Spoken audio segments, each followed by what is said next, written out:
దేవుని పరిశుద్ధ గ్రంథం నుండి కృత నిబంధన గ్రంథము అపోస్తలుడైన పౌలు ఎఫెసీలకు రాసిన పత్రిక 6వ అధ్యాయము మొదటి 4 వచనాలను మరొకసారి చదువుకుందాం.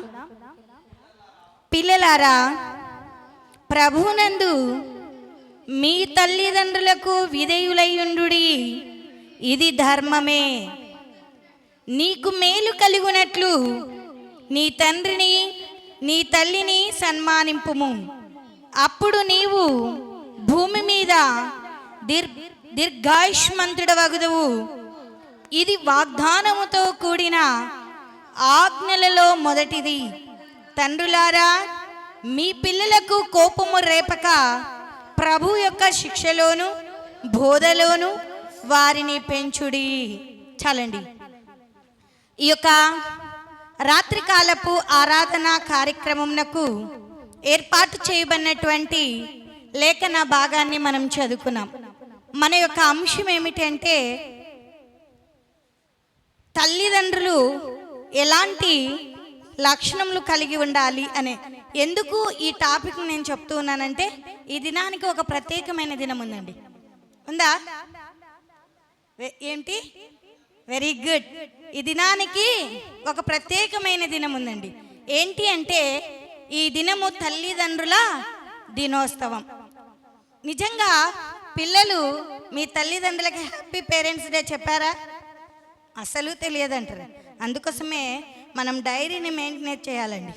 నిజంగా ప్రతి పిల్లలు కూడా మీ యొక్క తల్లిదండ్రులకు మీ పెద్దలకు హ్యాపీ పేరెంట్స్ డే అని చెప్పేవారు. ఈ దినము తల్లిదండ్రుల దినోత్సవము అనేది జ్ఞాపకం చేసుకునేవారు. నాకంటే పెద్దలైనటువంటి ప్రతి ఒక్కరికి కూడా హ్యాపీ పేరెంట్స్ డే తెలియచేస్తూ ఉంటున్నాను. నిజంగా ఈ యొక్క సమయానికి ఏర్పాటు చేయబడినటువంటి లేఖన భాగాన్ని మనం చదువుకున్నాం. మన అంశము ఏమిటి అంటే, దైవికమైనటువంటి తల్లిదండ్రులు ఎలా ఉండాలో కొద్ది నిమిషాలు మాత్రమే దేవుని యొక్క వాక్యముతో మన జీవితాలను ఆత్మ పరిశీలన చేసుకునే వారిగా ఉండాలి. అందుకోసమే చదువున్న లేఖనములలో మనము జ్ఞాపకం చేసుకున్నట్లయితే, మొట్టమొదటిగా పిల్లలారా ప్రభునందు పిల్లలకు తెలియచేస్తున్నారు. పిల్లలారా, ప్రభునందు మీ తల్లిదండ్రులకు విధేయులై ఉండుడి అంటూ ఉన్నాడు. పిల్లలైనటువంటి ప్రతి ఒక్కరూ కూడా తల్లిదండ్రులకు ఎలా ఉండాలంట? విధేయులుగా జీవించే వారిగా ఉండాలి అని లేఖనములలోనే మనం చూస్తూ ఉంటున్నాం. నిజంగా అపోస్తలుడైనటువంటి పౌలు గారు ఎఫెసీ సంఘంలో ఉన్న వారికి తెలియచేస్తూ ఉంటున్నాడు. అంత మాత్రమే కాకుండా కొలస్సీలో ఉన్నటువంటి సంఘానికి కూడా తెలియచేస్తూ ఉన్నట్లు లేఖనములలో మనం చూస్తామండి. నిజంగా జ్ఞాపకం చేసుకున్నట్లయితే పిల్లలను ప్రోత్సహించే తల్లిదండ్రులుగా ఉండాలి. పిల్లలను ప్రోత్సహించే తల్లిదండ్రులుగా ఉండాలి. నిజంగా అన్ని విషయాల్లో మన పిల్లలను ఏం చేయాలి? ప్రోత్సహించే తల్లిదండ్రులుగా ఉండాలి. ప్రోత్సహిస్తూ ఉన్నామా? ఒకసారి జ్ఞాపకం చేసుకున్నాం. ఇంకా వీడు ఇంతేలే, వీడు చదవడులే, వీడు మారాం చేస్తూ ఉంటాలే, వీని బ్రతికింతేలే, వీడు ఏం పనికిరాడు, ఈమెమి పనికిరాదు అని మనం అంటారు. కానీ తల్లిదండ్రులు, దైవికమైన తల్లిదండ్రులు ఎలా ఉండాలి అంటే, ప్రతి పిల్లలను కూడా, ప్రతి పిల్లను కూడా ఏం చేయాలంట? ప్రోత్సహించాలంట. వారిని మనము మానసికంగా కృంగతీయకూడదండి. వారిని మనము కృంగదీసే మాటలను మాట్లాడకూడదండి. తల్లిదండ్రులు ఎప్పుడూ కూడా దైవికమైనటువంటి విషయాల్లో ప్రోత్సహించే తల్లిదండ్రులుగా ఉండాలి. నిజంగా తల్లిదండ్రులు మీ పిల్లల్ని ఏనాడైనా ప్రోత్సహించారండి? మా పిల్లోడు బాగా చదువుతాడు, వాడు చదవకున్నా చదువుతాడంటే వానికి ఎంతో ఆసక్తి అంట. ఎందుకంటే ఇప్పుడు కాకున్నా ఇంకొకసారి చదవడానికి ఇష్టపడతాడు. ఇంకా వాడు చదవడలే అంటే అస్సలే చదవడండి. చదువుతాడా? చదవడు. నిజంగా ఒకసారి జ్ఞాపకం చేసుకున్నాం. అందుకోసమే తల్లిదండ్రుల బాధ్యత కుటుంబాలలో చాలా గొప్పది అనేది జ్ఞాపకం చేసుకునే వారిగా ఉండాలి. తల్లిదండ్రుల బాధ్యత ప్రతి కుటుంబంలోనూ చాలా గొప్పదండి. కానీ తల్లిదండ్రులు ఏం చేస్తున్నారంటే పిల్లల యొక్క మనసును ఏం చేస్తున్నారు? కృంగదీసే వారిగా ఉంటున్నారు. అందుకోసమే ఇక్కడ చదువుకున్న లేఖనములలో మనం జ్ఞాపకం చేసుకున్నట్లయితే ఒకసారి 2వ వచనాన్ని చదవండి. నీకు మేలు కలుగునట్లు నీ తండ్రిని నీ తల్లిని సన్మానింపుము, అప్పుడు నీవు భూమి మీద దీర్ఘాయుష్మంతుడవగుదు. ఏం చేయాలంట? పిల్లలు సన్మానించాలి. సన్మానించాలంటే శాల్వ కప్పి పూలదండేసి సన్మానించాలా? ఏం చేయాలి? ప్రేమించాలా? అది కాదండి. వృద్ధాపదశ వరకు కూడా వారిని ఏం చేయాలంట? చక్కగా చూసుకోవాలంట. వారికి మంచి ఆహారంనిచ్చి వారితో చక్కగా పలకరించే పిల్లలుగా ఉండాలంట. అప్పుడే ఈ లేఖనము మన జీవితాల్లో, అందుకోసమే నీకు మేలు కలగాలంటే నీ తల్లిని తండ్రిని సన్మానించాలి, ప్రేమించాలి, ఆదరించాలి. అన్ని విషయాల్లో వారిని చక్కగా చూసుకునే కుమారుడిగా కుమార్తెగా ఉండాలి. అప్పుడు నువ్వు భూమి మీద ఏమవుతాడంట? దీర్ఘాయుష్మంతుడవగుదు అని లేఖన. ఇది వాగ్దానముతో కూడిన ఆజ్ఞలలో మొదటిది అనేది జ్ఞాపకం చేసుకునే వారిగా ఉండాలి. అందుకోసమే తల్లిదండ్రుల బాధ్యత కుటుంబంలో చాలా గొప్పది గనక పిల్లలైనటువంటి వారు మీ తల్లిదండ్రులను ఏం చేయాలి? సన్మానించాలి, ప్రేమించాలి, ఆదరించాలి. తల్లిదండ్రుల మాటలకు విధేయులై జీవించే తల్లిదండ్రులుగా జీవించే బిడలుగా ఉండాలి అని ప్రభు నామంన తెలియచేస్తూ ఉంటున్నాను. నిజంగా ప్రతి పిల్లవాడు కూడా ఎలా ఉంటారంటే బాల్యకాలంలో మూర్ఖత్వంగా ఉంటాడు. యవన ప్రాయం వచ్చిన తర్వాత కొద్దిగా అహంకారమైన జీవితంలోనికి ప్రవేశిస్తారు. తర్వాత ఆ యవన ప్రాయము దాటిన తర్వాత నడి ప్రాయములోనికి వచ్చిన తర్వాత వారిలో ఏది చేతగాని తనము గనక ఇంకా నా పరిస్థితి ఇంతేలే అనుకుంటాడు. ఇంకా చివరి దశ వచ్చిన తర్వాత ఇంకా నాకేది లేదు, నేను కాపలాదారులనేలే అనుకుంటారండి. కానీ అది కాదు. కానీ ప్రతి పిల్లవాడు కూడా తల్లిదండ్రులను ఎలా చేయాలి అంటే సన్మానించే బిడలుగా ఉండాలి. అందుకోసమే ఒకసారి జ్ఞాపకం చేసుకుందాం. 4వ వచనంను చివరిగా జ్ఞాపకం చేసుకుందాం. తండ్రులారా, అక్కడ తండ్రులకు మాత్రమే కాదండి, తల్లిదండ్రులకు. తండ్రులారా, మీ పిల్లలకు కోపము రేపక ప్రభు యొక్క శిక్షలోను బోధలోను వారిని పెంచుడి. తండ్రులారా అంటూ ఉన్నారు. తండ్రులకు మాత్రమే కాదు, కానీ తల్లిదండ్రుల ఇద్దరికీ కూడా అక్కడ తెలియచేస్తున్నారు. తండ్రులారా, మన పిల్లలకు కోపము రేపక ప్రభు యొక్క శిక్షలోను బోధలోను వారిని పెంచేవారిగా ఉండాలి. నిజంగా కోపము రేపే మాటలను మాట్లాడకూడదండి. చాలా మంది ఏం చేస్తుంటారు? కోపం రేపే మాటలనే మాట్లాడతారు. పిల్లలు ఏదైనా పొరపాటున చేశారనుకో ఏం చేస్తారండి? ఏం చేయలేదా? అయితే మీరు మంచి పిల్లలండి. కోపం రేపలేదా మీ తల్లిదండ్రులు మీకు ఎప్పుడు కూడా? ఒకసారి జ్ఞాపకమే. అందుకోసమే ఒకసారి కొలస్సీలకు రాసిన పత్రిక 3వ అధ్యాయము 21వ వచనాన్ని జ్ఞాపకం చేసుకుందాం. తండ్రులారా, మీ పిల్లల మనసు కృంగుకుండునట్లు వారిని కోపము పుట్టింపకుడి. పిల్లల మనసు కృంగకుండా ఉండునట్లు వారికి కోపము పుట్టించకూడదంట. నిజంగా కోపం వచ్చినప్పుడు తల్లిదండ్రులు ఏం చేస్తారండి? ఏం చేస్తారు? కేకలు వేస్తారు. బాగా గమనించండి. రే ఇంటవా ఈనవ మాట కదా, శపిస్తాం కూడా. శపిస్తారా? శపించరా? అందుకోసమే తండ్రులారా, మీ పిల్లలకు కోపము తండ్రులారా, మీ పిల్లల మనసు కృంగకుండా ఉన్నట్లు వారికి కోపము పుట్టింపకుడి. కోపము వచ్చిన మాటలు మాట్లాడినప్పుడు పిల్లల మనసు ఏమైపోతుందంట? కృంగిపోతుందంట. ఎలా పడితే అలా మాట్లాడతాం కదా. ఇంకా నేను ఎంత మంచి పని చేసినా మా నాన్న ఇంతేలే, మా అమ్మ నన్ను కొడుతూనే ఉంటుందిలే, మా అమ్మ నన్ను తిడుతూనే ఉంటుందిలే అని మన మాటలతో పిల్లల మనసును కృంగకుండా ఉండనట్లు చూసుకోవాలంట. అందుకోసమే మనసు కృంగకుండునట్లు పిల్లలపై ఏం చేస్తున్నారు? కోపం అనేది రేపకూడదంట. ఆ కేకలు వేయడం వల్ల పిల్లల మనసు ఏమైపోతుంది? కేకలు అనగా అక్కడ అరుపులు అనేది జ్ఞాపకం చేసుకోవాలి. కేకలు అనగా అంటే నోట ఉచ్చరించకూడనటువంటి మాటలను ఆ కోపంలో ఆ ఆవేశంలో వస్తూ ఉంటాయి. నిజంగా ఆ ఆవేశంలో మాట్లాడే చిన్న మాట, పొరపాటు మాట ఏమైపోతుందంట, పిల్లల మనసును కృంగదీసేవిగా ఉంటున్నాయి.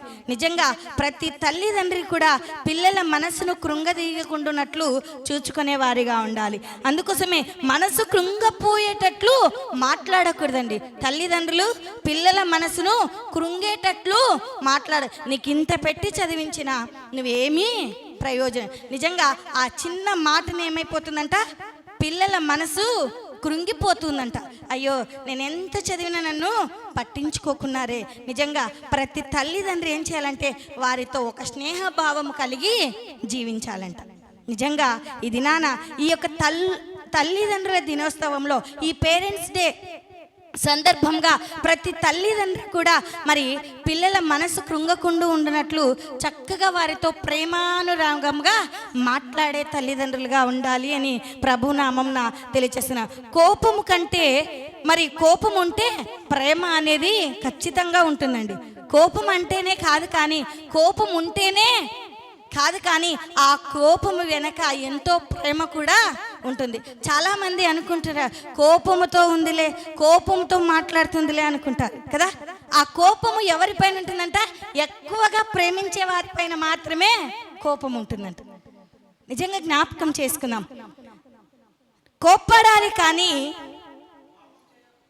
కోపపడుడి కానీ పాపం చేయకూడదంట. కోప్పడండి, అది మంచిదే, కానీ ప్రేమించడం కూడా నేర్చుకోవాలంట. కానీ ఎంత ప్రేమించినా ఆ మనసులకు మరి తగలకుంటే ఏం చేస్తారండి, ఒకసారి జ్ఞాపకం చేసుకో. అందుకోసమే పిల్లలను దైవికమైన తల్లిదండ్రులు ఎలా ఉండాలి అంటే, మొట్టమొదటిగా ప్రేమించి తల్లిదండ్రులుగా ఉండాలి. పిల్లల పట్ల నమ్మకాన్ని పెంచే తల్లిదండ్రులముగా ఉండాలి. నిజంగా పిల్లల పట్ల నమ్మకము లేకపోతే, పిల్లలను ప్రేమించకపోతే ఆ పిల్లలు చెడిపోవడానికి కూడా కారణమవుతుందండి. నిజంగా తల్లిదండ్రులు అన్నిటికీ సమయాన్ని ఇస్తారంట, కానీ పిల్లల దగ్గర మాట్లాడడానికి సమయం ఇవ్వరంట. నిజంగా జ్ఞాపకం చేసుకున్నాం. పని చేసుకోవడానికి సమయాన్ని ఇస్తారంట, తినడానికి సమయాన్ని ఇస్తారంట, తిరగడానికి సమయాన్ని ఇస్తారంట, బయటి పనులు చూసుకోవడానికి సమయాన్ని ఇస్తారంట. కుటుంబముతో గడపడానికి వచ్చేసరికి సమయం లేదంటున్నారంట. పిల్లలు కూడా అనుకుంటారు, అయ్యో నా కుటుంబంలో ప్రేమనే లేదే. నిజంగా ఒక్కసారి జ్ఞాపకం చేసుకున్నాం. ప్రేమ అనేది చాలా ప్రాముఖ్యమండి.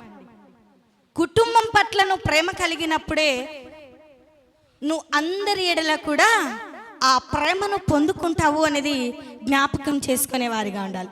పిల్లలను ప్రేమించాలి, అంత మాత్రమే కాకుండా పిల్లల పట్ల నమ్మకాన్ని కలిగి ఉండాలంట. నా పిల్లలు ఇది చెయ్యరు, నా పిల్లలు మంచి పిల్లలు అని నువ్వు ఎప్పుడైతే నమ్మకాన్ని కలిగి ఉంటావో అప్పుడు నీ పిల్లలు అదే కలిగి ఉంటారు అనేది జ్ఞాపకం చేసుకునేవారిగా. మరి కఠినంగా ఉండి పిల్లలను ఏం చేయకూడదంట, శిక్షించకూడదంట. చాలామంది కఠినంగా ఉండి కొడుతూ ఉంటారు, తిడుతూ ఉంటాం, శపిస్తూ ఉంటాం, కానీ అవి మంచిది కాదట. కానీ చాలామంది తల్లిదండ్రులు అంటుంటారు, ఏమంటుంటారు, నువ్వు దళిద్రపు దానివి, దళిద్రపోడివి, నువ్వు ఉంటే ఏది కాదు అంటూ ఉంటావు. ఆ చిన్న మాట వలన ఏమైపోతుందంట, వారిలో ఉన్న నమ్మకాన్ని కోల్పోతారంట. ఆ చిన్న మాట వలన ఆ మనసు కృంగటం వలన వారి యొక్క ప్రేమను కూడా పొందలేకపోతామంట. నిజంగా మనం ఎలా ఉండాలో ఒక్కసారి జ్ఞాపకం చేసుకునే వారిగా ఉండాలి. పిల్లలను ప్రేమించే తల్లిదండ్రులముగా ఉండాలి అని ప్రభునామంన తెలియచేస్తుంటారు. నిజంగా ప్రేమిస్తున్నారండి పిల్లలను. నిన్ను ఏ రీతిగా అయితే ప్రేమించుకుంటున్నావో నీ గర్భమున పుట్టినటువంటి పిల్లలను కూడా అంతే ప్రేమించాలండి. ప్రేమించడం వెనక కోపం కూడా దాగి ఉంటుందండి. ఆ కోపము ఉన్నప్పుడే నీ పిల్లలు చక్కగా ఎదుగుతారు అనేది కూడా జ్ఞాపకం చేసుకునే వారిగా ఉండాలి అని ప్రభునామంన తెలియజేస్తూ ఉంటారు. నిజంగా పిల్లల పట్ల నమ్మకాన్ని కలిగి ఉండాలి అంటే మొట్టమొదటిగా మన పిల్లలతో సమయాన్ని గడిపే తల్లిదండ్రులుగా నేర్చుకుందాం. ఈ తల్లిదండ్రుల దినోత్సవంలో ఒక్క 10 నిమిషాలైనా కుటుంబంకు వెళ్ళిన తర్వాత మీ పిల్లలతో ముచ్చడించడానికి ఒక 5 నిమిషాలైన సమయాన్ని గడపండి. అప్పుడు పిల్లలు చెడిపోవడానికి అవకాశం ఉండదండి. రెండోది ఎలా ఉండాలంటే దేవునితో సహవాసంగా ఉండేవారిగా ఉండాలంట. నిజంగా కుటుంబంతో దేవుని సహవాసంలో గడిపేవారిగా ఉండాలంట. నిజంగా అంత మాత్రమే కాకుండా అప్పుడప్పుడు పిల్లలకి ఏం చేయాలంట, చిన్ని చిన్ని బహుమానాలు ఇవ్వాలంట. ఇచ్చారా ఎప్పుడైనా మీ పిల్లలకు బహుమానాలు? సరే, బర్త్డే వచ్చింది అనుకుందాం, మీ పిల్లలకి ఏ బహుమానం ఇస్తారండి? ఇవ్వరా? డ్రెస్ ఇస్తారండి ఖచ్చితంగా. డ్రెస్ కూడా ఇవ్వరా? డ్రెస్ అనేది ఖచ్చితంగా కొనిస్తారు. అది కాదు, కానీ పిల్లలకి ఎలాంటి బహుమానాలు ఇవ్వాలంటే దైవ గ్రంథాన్ని కొనియాలంట. నువ్వు సంవత్సరానికి ఏ రీతిగా అయితే డ్రెస్సును కొనిస్తున్నావో అంతకన్నా ప్రాముఖ్యమైనది దైవ గ్రంథాన్ని పిల్లలకు కొనివ్వాలంట. నిజంగా ఆ గ్రంథము నీ కుమారుడు నీ కుమార్తె చదువుతున్నప్పుడు పిల్లల లోకంలో త్రొట్టిల్లిపోయే అవకాశం ఉన్నదండి. అందుకోసమే దేవుని మార్గములో నడిపించే తల్లిదండ్రులముగా ఉండాలి. అప్పుడప్పుడు చిన్ని చిన్ని బహుమానాలు, దేవుని వాగ్దానాలు, దేవుని యొక్క వాక్యాన్ని నిజంగా నువ్వు కొనియలేనప్పటికీ ఆ వాగ్దానం ఒక చాట్ పైన రాసి ఆ సంవత్సరానికి ఆ చాటును నీ బిడ్డకు నువ్వు ఇచ్చే తల్లిదండ్రులుగా ఉండాలి అని ప్రభు నామంన తెలియజేస్తున్నాను. అందుకోసమే మనకు బహుమానం ఎవరిచ్చారండి? దేవుడిచ్చాడు. ఏ బహుమానము? పిల్లలే ఒక బహుమానం అండి, అవునా? గర్భఫలము యెహోవా ఇచ్చు బహుమానము, కుమారులు ఆయన అనుగ్రహించు స్వాస్థ్యము. గర్భఫలము ఆయన ఇచ్చు బహుమానము, కుమారులు ఆయన ఇచ్చు స్వాస్థ్యము అని లేఖనములలోనే మనం చూస్తున్నాం. దేవుని బహుమానాన్ని పొందుకున్నాం.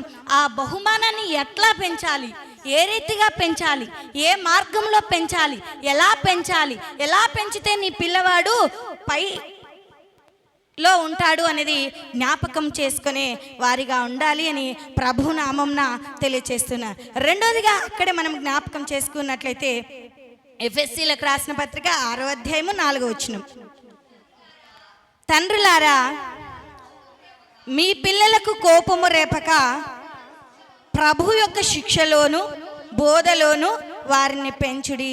మొట్టమొదటిగా పిల్లలకి ఏం రేపకూడదంట? కోపము రేపకూడదంట. కోపం రేపకుండా ఉండాలంటే ప్రేమించే వారిగా ఉండాలి. పిల్లల పైన నమ్మకాన్ని కలిగి జీవించే వారిగా ఉండాలి. మొట్టమొదటి పాయింట్, కోపం రేపకుండా ఉండాలంటే పిల్లల పైన ప్రేమ కలిగి జీవించాలంట. కోపం ఉండడం మంచిదే, కానీ ప్రేమించడం కూడా ప్రాముఖ్యమండి. నిన్ను వలె నీ పొరుగు వారిని ప్రేమించమంట. పొరుగు వారు కాదు, కానీ నీ గర్భమున పుట్టినటువంటి పిల్లలను ప్రేమించాలి. రెండవది ఏమిటంటే క్రమశిక్షణలో పిల్లలను పెంచాలి. ఈ దినము తల్లిదండ్రుల దినోత్సవం గనక మన పిల్లలను ఎలా పెంచాలి అంటే క్రమశిక్షణలో పెంచాలంట. పెంచుతున్నారండి? దేవుణ్ణి అడుగుదాం ఈ దినాన్ని నుంచైనా, దేవా ఈ దినం నువ్వు నాతో మాట్లాడావు, ఆత్మీయంగా నన్ను బలపరిచావు, నా పిల్లలను, నా కుమార్తెను, నా కుమారుడిని నేను ఎలా పెంచాలో నాకు నేర్పు ప్రభువా. ఇంతకాలము నేను మూర్ఖముతో ఉన్నానేమో, చక్కటి క్రమశిక్షణలో నేను పెంచలేకపోయానేమో, ఈ దినము నుంచైనా నాకు సమయము నిమ్ము ప్రభువా అని దేవుణ్ణి అడిగాం. చక్కటి బహుమానాన్ని ఇచ్చాడు. ఆ బహుమానమును చక్కగా క్రమశిక్షణలో పెంచే తల్లిదండ్రులముగా ఉండాలంట. అందుకోసమే అక్కడే మనం చూస్తున్నాం, కోపము రేపక ప్రభు యొక్క శిక్షలో క్రమశిక్షణలో పెంచేవారిగా ఉండాలి. అక్కడే 3 పాయింట్లను మనం జ్ఞాపకం చేసుకుంటాం. అందుకోసమే మన పిల్లలకు క్రమశిక్షణను నేర్పాలంట. నేర్పారండి? సండే స్కూల్లో ఒకవేళ మీరు తల్లిదండ్రులు దూరంగా ఉండొచ్చు, కానీ నేను వారికి ఆత్మీయ తల్లినండి. కానీ పిల్లలు ఎంత అల్లరి చేస్తున్నారు. ఒక పక్క సండే స్కూల్ టీచరు చక్కగా కథను వివరిస్తుంటే కూడా వారి కథ వారిదే. వారు అలా ఉన్నారంటే ఎవరిది పొరపాటు? ఎవరిదండి? మొట్టమొదటి గురువు ఎవరు అంటే, మొట్టమొదటి టీచర్ ఎవరంటే తల్లే అండి. తల్లిదే పొరపాటు అండి. నిజంగా జ్ఞాపకం చేసుకున్నాం. సండే స్కూల్ టీచర్ చెప్తుంటే కూడా ఒకడు అటు తిరుగుతాడు, ఒకడు ఇటు తిరుగుతాడు. ఆమె వారితో యవ్వన పిల్లలు కూడా దేవుని సన్నిధానంలోకి వచ్చినాక ఎప్పుడూ మాట్లాడుతూనే ఉన్నారండి. ఇంకా నేను పేరు చెప్పను, కానీ ఇక నుంచి అయినా దేవుని సన్నిధానంలో ఉన్నప్పుడు క్రమశిక్షణలో ఎదగడము నేర్చుకుందాం. మాట్లాడడము మంచిది కాదండి. ఇంకొకటి నేను చాలా రోజుల నుంచి చెప్పాలనుకో, కానుక వేసేటప్పుడు కూడా ఏం చేస్తున్నారండి? మిమ్మల్ని చూసి మీ పిల్లలు కూడా అదే పొరపాటు చేస్తారండి. నువ్వు వేస్తున్న కానుక ఎంతనో అది ఇంటి దగ్గర నిశ్చయించుకొని తెచ్చుకో, కానీ వచ్చిన తర్వాత ఏం చేస్తారు? అది వేస్తారు, దాంట్లో నుంచి మళ్ళీ చిల్లర ఏరుకొని తీసుకుంటారు. అది పద్ధతి కానే కాదండి. ఏమనుకోద్దు, ఈ విషయాన్ని నేను చెప్తున్నా. వేసిన తర్వాత మరలా తిరిగి తీసుకోవడం మంచిది కాదండి. నువ్వెంత అనుకున్నావో, ఎంత నిశ్చయించుకున్నావో చేంజ్ చేసుకొని రా. కానీ వచ్చిన తర్వాత దేవుని ఆ నోటేసి ఇంత చేసిన, ఇంత అనుకున్నా అంటే మంచిది కాదు తీయడం. జ్ఞాపకం చేసుకుందాం. నువ్వు ఏది చేస్తే నీ పిల్లలు కూడా రేపు ఉదయాన అదే చేస్తారండి. అందుకోసమే మన పిల్లలకు మనం ఆదర్శం అండి. మొట్టమొదటి గురువు ఎవరు అంటే తల్లేనండి. మొట్టమొదటి టీచర్ ఎవరంటే తల్లేనండి. నిజంగా ఒక్కసారి జ్ఞాపకం చేసుకుందాం. తల్లి పిల్లలకి ఏం చేయాలంటే చక్కగా క్రమశిక్షణలో నడపాలి. వాడు అల్లరి చేస్తున్నాడు అనుకో, రే నువ్వు ఇది అల్లరి చేయడం మంచిది కాదు, ఇక్కడ కూర్చో అని చెప్పాలి. అబ్బా వాడు ముద్దుగా తిరుగుతున్నాడులే అని సంతోషించే తల్లిదండ్రులు లేరా? అది మంచిది కాదండి. దేవుని సన్నిధానంలో ఎలా ఉండాలి? ఎందుకు చెప్తున్నానో ఒకసారి జ్ఞాపకం చేసుకుందాం. ఈ దినం తల్లిదండ్రుల దినోత్సవం, ప్రత్యేకంగా తల్లిదండ్రుల గురించి. ఆనాడు తల్లి ఏం చేసిందండి? లోయి ఎనికేలు తిమోతికి ఏం చేశారు? బాల్యకాలంలోనే దేవుని వాక్యములను నేర్పించారండి. అందుకోసమే సామెతల గ్రంథము 22వ అధ్యాయము 6వ వచనంలో జ్ఞాపకం చేసుకుందాం. బాలుడు నడవవలసిన త్రోవను వానికి నేర్పుము, వాడు పెద్దవాడైనప్పుడు దానిలో నుండి తొలగిపోడు అని. లేక అక్కడ కుట్ నోట్స్లో మనం జ్ఞాపకం చేసుకున్నట్లయితే చదివారు ఎప్పుడైనా?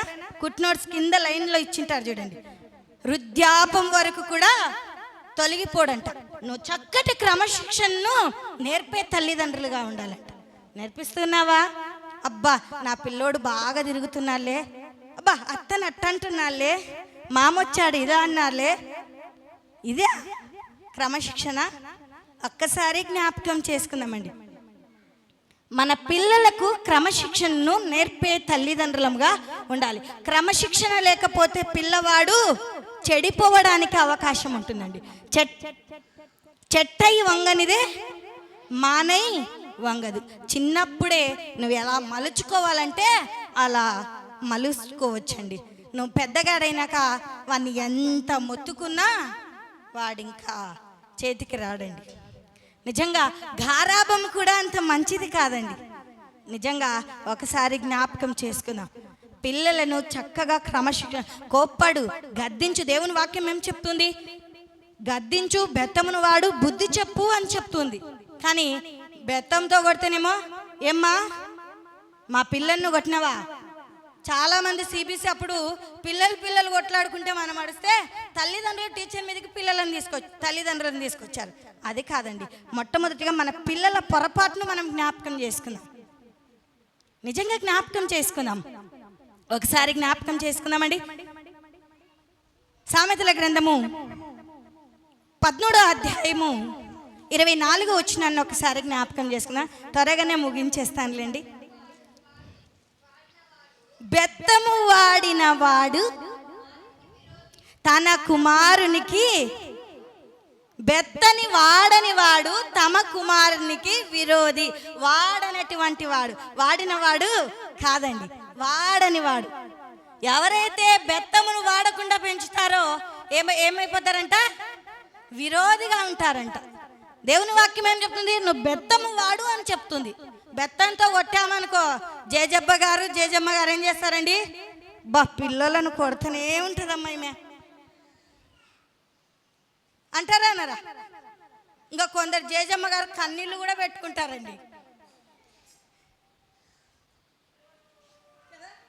ఇంకా చాలాసార్లు గమనిస్తుంటాం. ఇంకా పిల్లలని వారి క్రమశిక్షణ దేవుని వాక్యం ఏం సెలవిస్తుంది?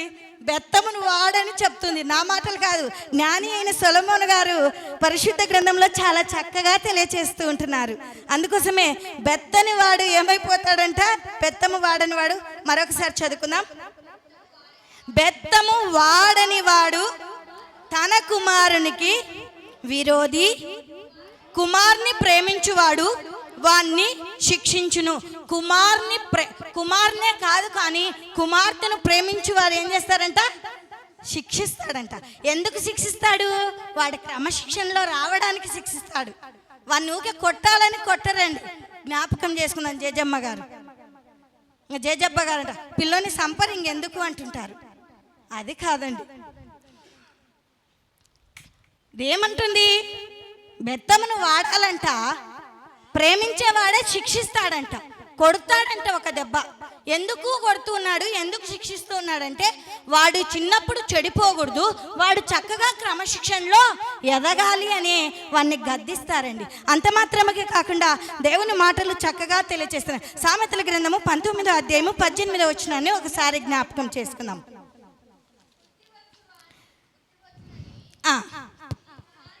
బుద్ధి వచ్చునని నీ కుమారుని శిక్షింపుము, అయితే వాడు చావవలనని కోరవద్దు. శిక్షించు, బుద్ధి వచ్చునని, చావవలనని కోరవద్దంట. కానీ ఏం చేస్తున్నారు? శిక్షిస్తే బాధ, చావు కొడితే బాధ. ఇంకెందుకబ్బా? ప్రేమించు, మంచిదే. ఎంతవరకు ప్రేమించాలో అంతవరకే ప్రేమించాలి. తప్పు చేసినప్పుడు ఖండించాలి, బుద్ధి చెప్పాలి, వారిని గద్దించాలి, బెత్తమును వాడాలి. దేవుని వాక్యం ఏం సెలవిస్తుంది? బండకేసి కూడా, అవునా కాదా? నా మాటలు కాదు, దేవుని వాక్యాన్ని నేను తెలియజేస్తున్నాను. నిజంగా పిల్లల పట్ల ప్రేమ ఉన్నవారు వారి క్రమశిక్షణను కోరుకుంటారు. కొడుతుంది అంటే ఊకినే కొట్టరు. ఒకసారి జ్ఞాపకం చేసుకుందాం. అందుకోసమే పిల్లలకు చక్కటి క్రమశిక్షణ. ఎలాంటి క్రమశిక్షణ అంటే ప్రేమపూర్వకమైనటువంటి క్రమశిక్షణను నేర్పే తల్లిదండ్రులుగా ఉండాలి. ప్రేమించాలి, క్రమశిక్షణలో పెంచాలి. ప్రేమించలేము, పై ప్రేమ మంచిది కాదండి. నువ్వు ఎంత ప్రేమిస్తే పిల్లవాడు అంత చెడిపోతాడు. ప్రేమించు, శిక్షించు, గద్దించు, బుద్ధి చెప్పు, బెత్తమును వాడు.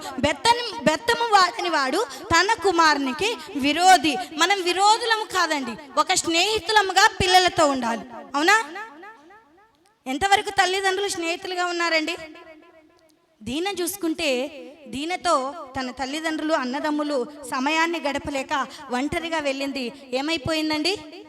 తన జీవితాన్ని బస్టు చేసుకుందండి. ఆ రీతిగా ఉండకూడదండి.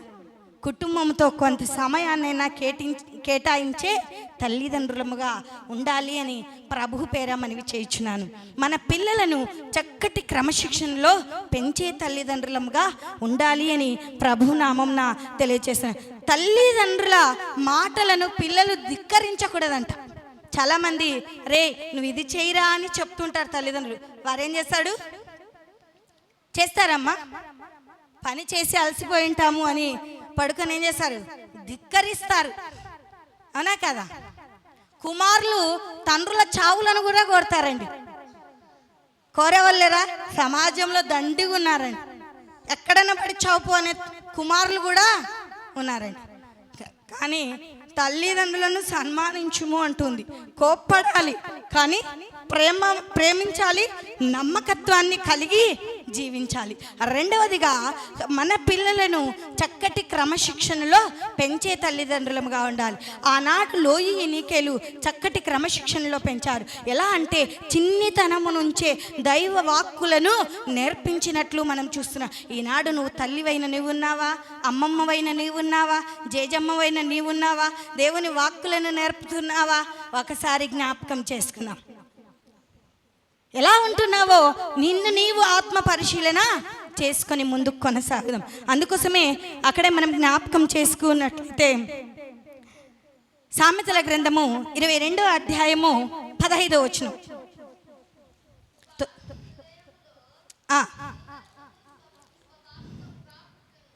బాలుని హృదయములో మూఢత్వము స్వాభావికముగా పుట్టును, శిక్షాదండము దాన్ని వానిలో నుండి తొలగివేయును.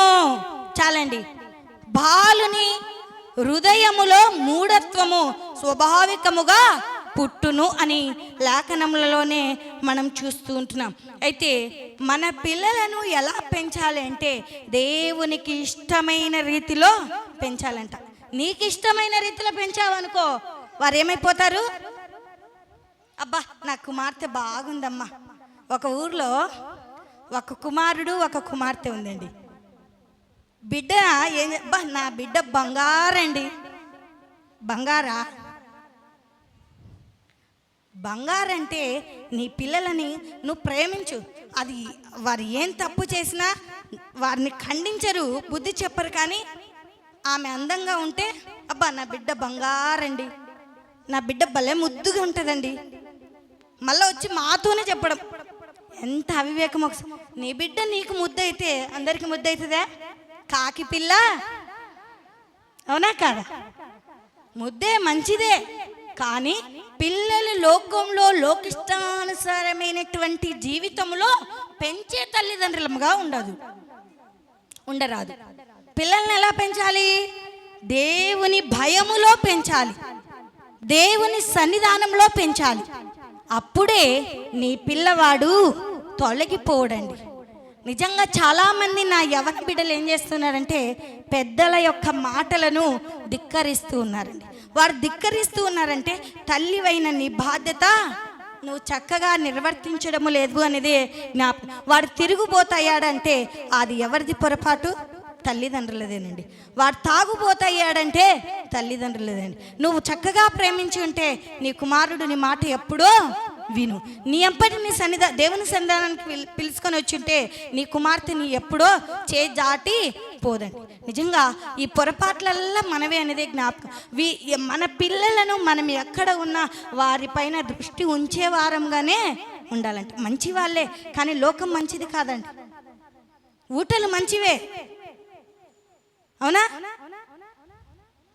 ఒక్కసారి జ్ఞాపకం చేసుకుందాం. అందుకోసమే సామెతల గ్రంథము 23వ అధ్యాయము 13-14 వచనాలను జ్ఞాపకం చేసుకుందామండి. చివరిగా ఒక్కసారి చెప్పి జ్ఞాపకం చేస్తాను త్వరగా.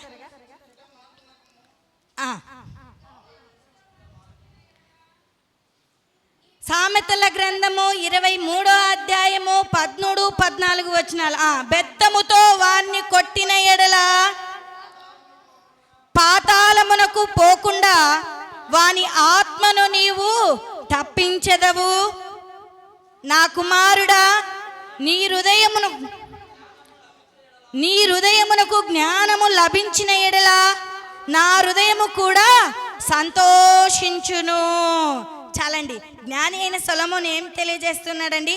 ఈ రాత్రికాల వేళలో దేవుడు మనందరితో మాట్లాడుతూ ఉన్నాడు, మనందరికీ కూడా తెలియచేస్తున్నాడు. ఏమని తెలియచేస్తూ ఉన్నాడు అంటే అక్కడ చాలా జాగ్రత్త 13 వచనం, నీ బాలులను శిక్షించుట మానుకొనుము. బెత్తముతో వాణ్ణి కొట్టిన ఎడల వాడు చావుకుండును. బెత్తముతో వాణ్ణి కొట్టిన ఎడల పాతాళమునకు పోకుండు వాని ఆత్మ నీవు తప్పించుదువు. నా కుమారుడా, నీ హృదయమునకు జ్ఞానము లభించును అని లేఖనములలోనే మనం చూస్తూ ఉంటున్నాం. నిజంగా జ్ఞానము లభించాలి అంటే ఎక్కడ జ్ఞానం దొరుకుతుందండి? పిల్లలు ఏది అడిగితే అది ఇచ్చే తల్లిదండ్రులు లేరా అండి? ఆలోచించరు.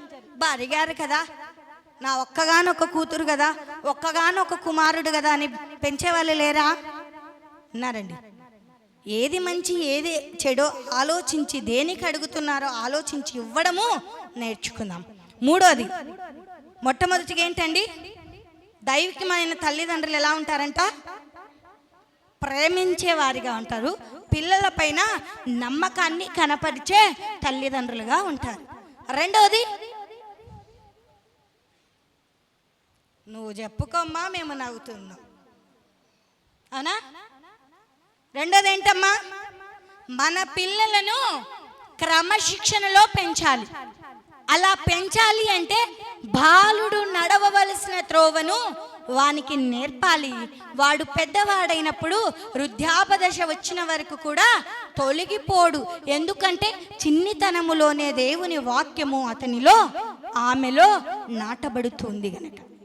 నిజంగా అనుకుంటాం, క్రమశిక్షణలో పెంచాలి అనుకుంటాం, చేజారిపోతుంటారు. ఎంత అవివేకం ఒక్కసారి జ్ఞాపకం. యవ్వనం అంట చాలా మంచిది అంట, చాలా భయంకరమైనదంట. జ్ఞాపకం చేస్తాం. మూడోది ఏంటి అంటే ఎఫెసీలకు రాసిన పత్రిక 6వ అధ్యాయము 4వ వచనం చివరి లైన్ని జ్ఞాపకం చేసుకుందాం. తండ్రులారా, మీ పిల్లలకు కోపం రేపక ప్రభు యొక్క శిక్షలోను బోధలోను పెంచుడి. మూడోది ఏంటంటే బోధలో పెంచే తల్లిదండ్రులముగా ఉండాలంట. పెంచుతున్నావా? ఏ బోధలో పెంచుతున్నావండి? బోధలో పెంచుతూ ఉన్నారా? ఒకసారి జ్ఞాపకం చేసుకుందాం. సామెతల గ్రంథము 29వ అధ్యాయము 15వ వచనాన్ని ఒకసారి జ్ఞాపకం చేసుకుందాం. బెత్తము గద్దింపును జ్ఞానము కలగచేయును, అదుపు లేని బాలుడు తన తల్లికి అవమానము తెచ్చును. పిల్లలకు మనం ఏం చేయాలంటే బోధించాలంట. ఏది మంచి ఏది చెడ్డు బోధిస్తున్నారండి? బోధించారా? అమ్మా, వాక్యం ఒక్కరోజైనా ఒక్కరికైనా కంఠిత వాక్యం చెప్పామా? సరే, చెప్పలేదు. ఈరోజు సండే స్కూల్లో ఏ కంఠిత వాక్యం చెప్పారా? సరే, అది వద్దు. చిన్నపిల్లలు, మీ యవ్వన బిడ్డలు దేవుని సన్నిధానానికి వచ్చారు కదా, ఏం చెప్పారని అడిగారా?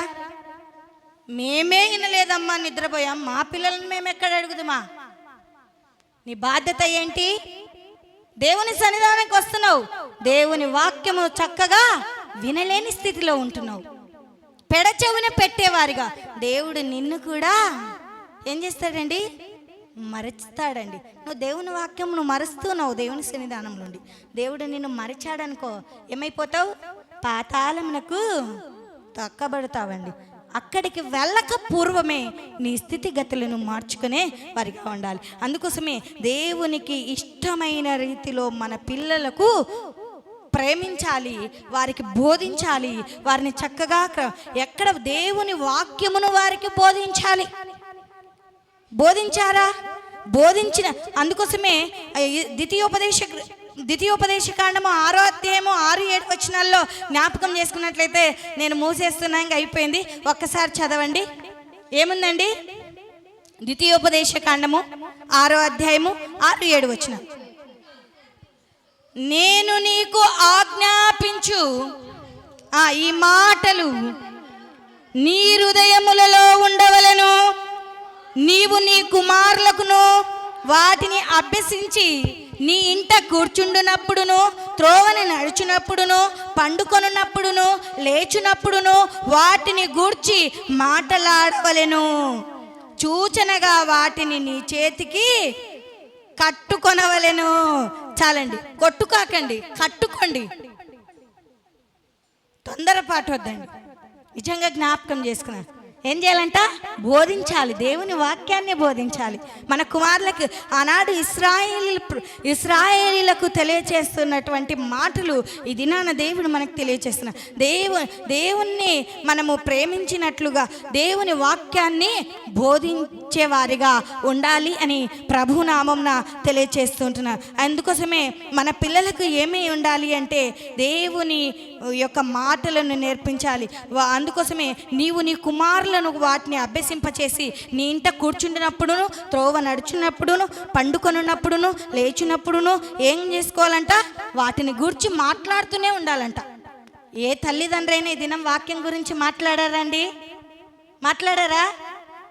మేమే రాలేదమ్మా చర్చికి అన్నా, ఏమనుకోద్దండి. ప్రతి ఒక్కరు కూడా కుటుంబ సమేతంగా ఆదివార దినాన దేవుని సన్నిధానంలో ఉండడం నేర్చుకుందాం. ఎన్ని పనులు ఉన్నా అవన్నీ దేవుడు ఖచ్చితంగా ఆశీర్వదిస్తాడు. మన పనుల భారం అంతా కూడా యెహోవా మీద వేద్దాం. ఎందుకంటే దేవుని వాక్యమును మనము వినాలి, విని మన జీవితాలను సరిచేసుకోవాలి. ఆయన వాక్యముతో మన జీవితాన్ని దిద్దుకున్నప్పుడు పటజాలనంత ఆశీర్వాదములను దేవుడు మనకు అనుగ్రహిస్తాడు అనేది జ్ఞాపకం చేసుకొని మన పిల్లలకు మొట్టమొదటిగా ప్రేమించే తల్లిదండ్రులుగా ఉండాలి, రెండోదిగా చక్కటి క్రమశిక్షణ నేర్పే తల్లిదండ్రులుగా ఉండాలి, మూడోదిగా బోధించే తల్లిదండ్రులుగా ఉండాలి. బోధిస్తూ ఉన్నావా లేదో ఇది నిన్ను నీవు ఆత్మ పరిశీలన చేసుకొని వాక్యంతో జీవితాన్ని సరిచేసుకొని ముందుకు కొనసాగే వారిగా ఉండాలని ప్రభు నామమును తెలియజేస్తూ చిన్ని వాక్యాన్ని మనందరి వినికిడిలో దీవించి ఆశీర్వదించునుగాక. క్రీస్తునందు ప్రేమైన దేవుని బిడ్డలారా, ఈ సమయములో దయచేసి అందరూ తలలు వంచి ఉండగా విన్న వాక్యాన్ని విడిచిపెట్టక దేవుని యొక్క వాక్యానుసారంగా, దేవుని యొక్క చిత్తానుసారంగా మనమందరము జీవించినట్లుగా, బ్రతుకున్నట్లుగా ప్రార్థన మన మధ్యలో ఉన్న వసంతమ్మ గారు మనలను క్లుప్తచిని ప్రార్థన నడిపిస్తారు. వసంతమ్మ గారు ప్రార్థన. సర్వలోకమును సృష్టించిన మా ప్రియ పరలోకపు తండ్రి, నీ బంగారు పాదముకు వేలాది వందనములు, స్తుతులు, స్తోత్రాలు నాయన, స్తోత్రాలు తండ్రి. అవునేసయ్య, ఉదయకాలం మొదలుకొని ఈ రాత్రికాల సమయం వరకు మమ్మల్ని ఎంతగానో క్షేమంగా కాపాడావు, దీవించావు, ఆశీర్వదించావు తండ్రి. అవునేసయ్య, నీ దాసరాలని అమ్మని నిలబెట్టుకొని చక్కటైన వర్తమానాలను మనకి వినిపించావు దేవా. అవును తండ్రి, తల్లిదండ్రులు ఎలా ఉన్నాలో, పిల్లలు ఎలా నడవాలో అని చక్కటి వర్తమానాన్ని వినిపించాము దేవా. తండ్రి, ఇక మీదట కూడా పిల్లలకు లోబడి జీవించడానికి సహాయం దయచేయండి దేవా. నీకే స్తుతులు, స్తోత్రాలు దేవా.